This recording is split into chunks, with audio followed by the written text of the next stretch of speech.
नमस्कार मेरे प्यारे भाइयों बहनों। आज हम आपके लिए फिर से आ गए हैं लेखपाल के लिए, जो कि प्रैक्टिस है 10वां है। तो इस प्रकार प्रैक्टिस 10वां है दोस्तों। बिना देरी करे हुए आगे की तरफ बढ़ते हैं, जो कि इस प्रकार पहला क्वेश्चन है। अगर दोस्तों चैनल को सब्सक्राइब नहीं किया है तो चैनल को सब्सक्राइब कर लें, क्योंकि हमारा हर एक वीडियो आप तक पहुँच जा सके। चलो दोस्तों पहला क्वेश्चन देखते हैं।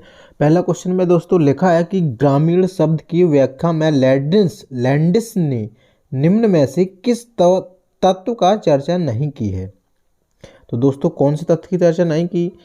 सीमित आकार का, या प्रकृति का प्रत्यक्ष निर्भरता, या जजमानी व्यवस्था, या डी में लिखा है घनिष्ठ और प्राथमिक संबंध।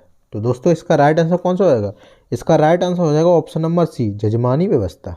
अब बढ़ते हैं दूसरी की तरफ। दूसरी में दोस्तों क्या लिखा है? निम्नलिखित में से कौन सा जन कल्याण कार्य स्थानीय पंचायतों द्वारा किया जाता है? तो यातायात व्यवस्था की जाती है, या चिकित्सक, या फिर चिकित्सक व्यवस्था, या संचार व्यवस्था, व प्राकृतिक प्रकोपों में बचाव, या उपरोक्त सभी। तो इसका दोस्तों राइट आंसर हो जाएगा ऑप्शन नंबर डी के साथ जाएंगे, उपरोक्त सभी। उपरोक्त सभी इसका राइट आंसर है ना दोस्तों। अब बढ़ते हैं तीसरे की तरफ। तीसरा इस प्रकार है, लिखा है कि किसी ग्राम पंचायत के क्षेत्र में लोगों की जनसंख्या 3000 से अधिक हो तो उस ग्राम पंचायत में सदस्यों की अधिकतम संख्या कितनी होगी? किसी ग्राम पंचायत में 3000 से ज़्यादा जनसंख्या हो तो उसकी ग्राम पंचायतों की सदस्यों की संख्या कितनी होगी? ऑप्शन में दोस्तों दिया गया है कि 9 सदस्य, या 11 सदस्य, या 13 सदस्य, या 15 सदस्य, है ना दोस्तों। तो इसका राइट आंसर होगा ऑप्शन नंबर डी, 15 सदस्य है। अब चलते हैं दोस्तों चौथा क्वेश्चन की तरफ। चौथा क्वेश्चन में लिखा है कि ग्राम पंचायत के सदस्यों व प्रधानों के निर्वाचन से संबंधित याचिकाओं की सुनवाई कौन सा अधिकारी करता है? बताइए दोस्तों, तहसीलदार करता है, या फिर उपजिला अधिकारी, या जिला अधिकारी, या फिर इनमें से कोई नहीं। तो इसका राइट आंसर होगा ऑप्शन नंबर बी, उपजिला अधिकारी समस्या का समाधान करता है दोस्तों, है ना। अब बढ़ते हैं 5वां की तरफ। इसमें लिखा है कि किस तत्व की कमी से पौधों की पत्तियों पर सफ़ेद एवं भूरी धारियाँ दिखाई देती हैं तथा जिसके कारण सभी फसलों का उत्पादन घट जाता है? तो दोस्तों कौन कौन सा? नाइट्रोजन के कारण, या फास्फेट के, या जिंक के, या इनमें से कोई नहीं। तो दोस्तों 5वां का क्वेश्चन का राइट आंसर होगा ऑप्शन नंबर सी, जिंक। अब बढ़ते हैं 6वां की तरफ। 6वां में लिखा है कि स्तनपान से शिशु की आंतों में एक विशेष प्रकार के जीवाणुओं की वृद्धि होती है जो निर्माण करते हैं निम्न में से किस विटामिन का? तो बताइए दोस्तों किस विटामिन का निर्माण करते हैं? तो ऑप्शन में देखा है विटामिन ए का, या विटामिन डी का, या विटामिन बी का, या विटामिन सी का। तो इसका राइट आंसर होगा option number B, vitamin D. अब बढ़ते हैं 7वां की तरफ। 7वां में दोस्तों लिखा है कि विभिन्न वर्गों से संबंधित संख्याओं के योग को ज्ञात करने के लिए निम्नलिखित में से किस प्रविधि का प्रयोग किया जाता है? सारणीयन विधि, या परिमाणात्मक, या फिर परिमाणात्मक विधि, या टेलीशीट विधि, या संपादन विधि। तो दोस्तों इसका राइट आंसर हो जाएगा ऑप्शन नंबर सी के साथ जाएंगे, टेलीशीट विधि। अब चलते हैं 8वां की तरफ, जो कि इस प्रकार है। अगर दोस्तों चैनल को सब्सक्राइब नहीं किया तो चैनल को सब्सक्राइब कर लें। 8वां में लिखा है कि भारत में समाज शास्त्रीय चिंतन की प्रारंभिक अवस्था में निम्नलिखित में से किस राष्ट्रवादी समाजशास्त्री के रूप में पहचाना जाता है? तो बताइए दोस्तों, विनय कुमार सरकार को, या राधा कमल मुखर्जी जी को, या फिर अरविंद जी को, या फिर कपाड़िया। तो दोस्तों इसका right answer option number A हो जाएगा, विनय कुमार सरकार को। अब बढ़ते हैं 9वां की तरफ, जो कि आज का इस प्रकार क्वेश्चन है। इसमें लिखा है निम्नलिखित में से कौन नीति आयोग तथा राज्यों की सरकारों के बीच समन्वयकर्ता कार्य करता है? तो वित्त आयोग, या राष्ट्रीय विकास परिषद, या राष्ट्रीय एकीकरण परिषद, या इनमें से कोई नहीं। तो दोस्तों इसका राइट आंसर होगा ऑप्शन नंबर बी, राष्ट्रीय विकास परिषद। अब बढ़ते हैं दोस्तों 10वां की तरफ। 10वां में लिखा है कृषि एवं पशुपालन के अतिरिक्त कृषक समाज के लोग इनमें से कौन सी आर्थिक क्रियाएं करते हैं? बताइए दोस्तों, कौन सी करते हैं? इसमें लिखा है लोहार कार्य या शिल्पकारी या मिट्टी के बर्तन बनाने का कार्य या फिर उपरोक्त सभी। तो दोस्तों इसका राइट आंसर होगा ऑप्शन नंबर डी, उपरोक्त सभी।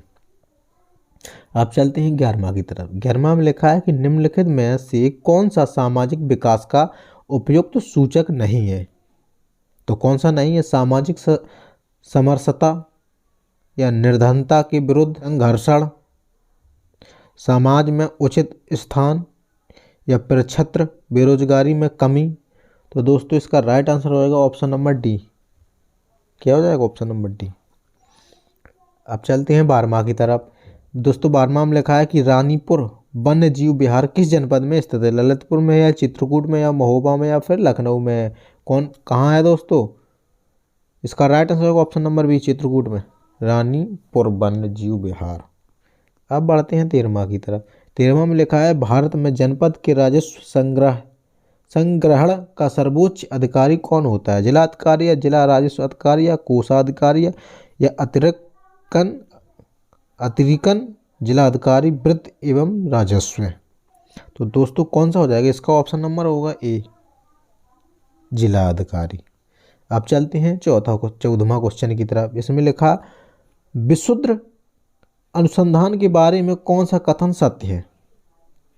मौलिक सिद्धांतों की स्थापना है या मूलभूत नियमों की खोज है या ज्ञान के लिए ज्ञान की प्राप्ति का लक्ष्य या फिर उपरोक्त सभी।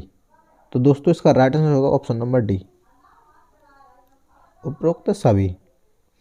अब चलते हैं दोस्तों 15वां की तरफ। 15वां क्वेश्चन में क्या लिखा है? 15वां में लिखा स्तनधारियों में गर्भाधान और दुग्ध संगठन के लिए कौन सा विटामिन आवश्यक होता है? तो वो दोस्तों विटामिन बी होता है या विटामिन एच होता है या विटामिन ए होता है या विटामिन डी। तो दोस्तों इसका राइट आंसर होगा कौन सा हो जाएगा? राइट आंसर होगा option number B, vitamin H.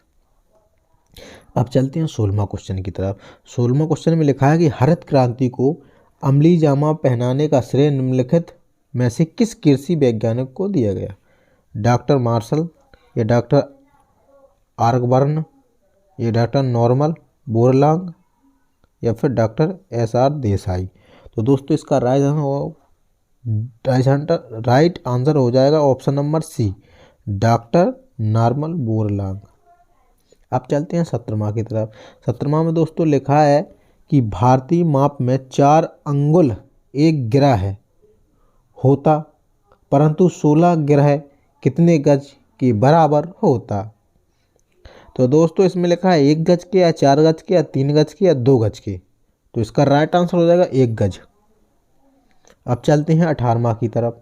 18वां में क्या लिखा है? 18वां में लिखा है कि उत्तर प्रदेश में उर्वरक आपूर्ति हेतु अनुदान किस प्रकार के उर्वरकों पर दिया जाता है?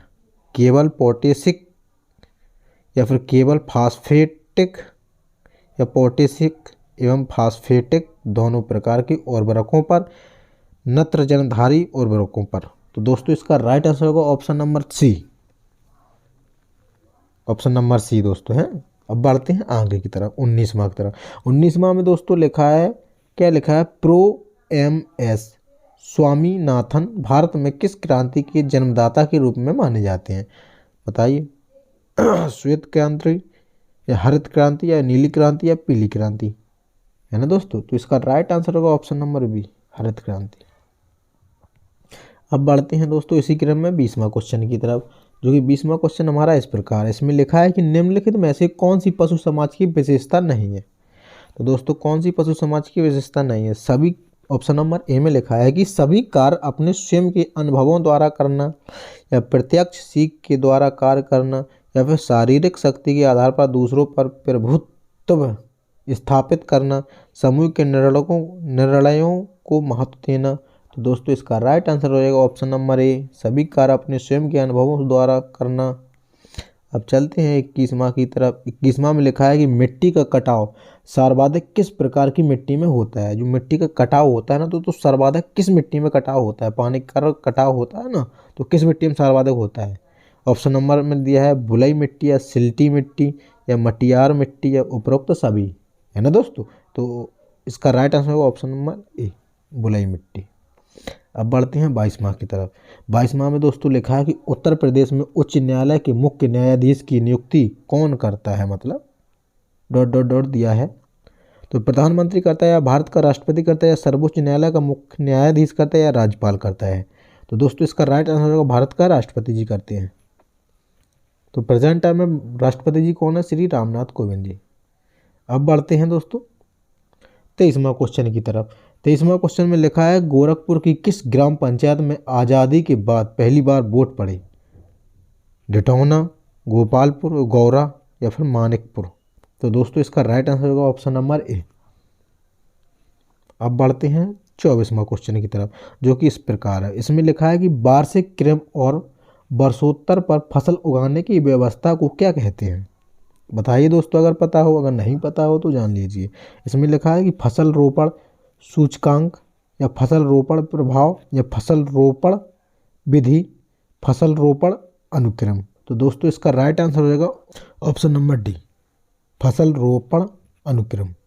अब बढ़ते हैं जो कि हमारा आज का लास्ट क्वेश्चन है, जो कि इस प्रकार है। इसमें लिखा है प्रकृति में किस वृक्ष को पारिस्थितियों की आतंकवादी के रूप में माना जाता है? बबूल, या पीपल, या यूकेलिप्टस, या फिर जलकुंभी। तो दोस्तों बताइए, अगर पता हो आपको, अगर नहीं पता तो जान लीजिए। यूकेलिप्टस है ना दोस्तों। ये तो हमारे दोस्तों आज के 25 क्वेश्चन जो कि बहुत ही महत्वपूर्ण हैं यूपी लेखपाल के लिए। तो इसी प्रकार हमने आपको बराबर हर दिन एक वीडियो आपको दे रहे हैं। इसी क्रम में हम आज का ये टॉपिक समाप्त करते हैं दोस्तों। अगर वीडियो अच्छी लगी हो तो चैनल को सब्सक्राइब करें और अपने दोस्तों के साथ शेयर भी करें, है ना दोस्तों। धन्यवाद दोस्तों।